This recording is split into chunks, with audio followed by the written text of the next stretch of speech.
And your sister was there as well? She was also there as well, but at times we were separated because we were in different homes. So I was in Nice and she was in Aix-les-Bains, which is another town in France.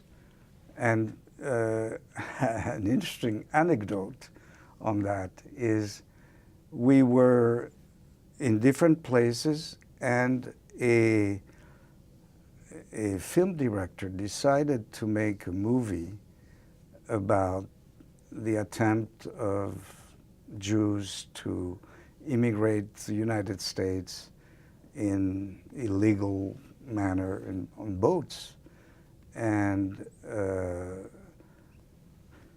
people were coming to these houses, to these children's home, to take photographs of kids that they would take as extras in the movie. And they chose me and they chose my sister from different places, and we ended up being in that movie. And this was done by a sort of a fairly left-wing film director called Daquin, and the film title was Maître après Dieu, meaning Master after God.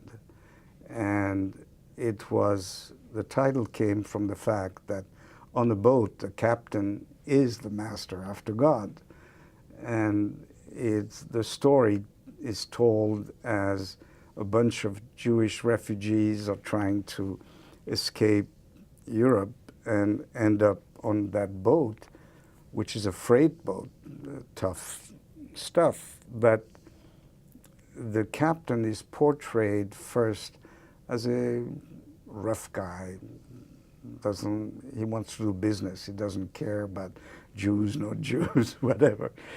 And as he discovers the fate of those Jews and those kids, becomes more and more involved with the process and really tries to save them. And it's a time in which United States did not accept refugees from Europe, and particularly the Jews. And in the story, the boat is forced to go back. And the captain decides to destroy his boat so that the U.S. is forced to accept them. So that's the story.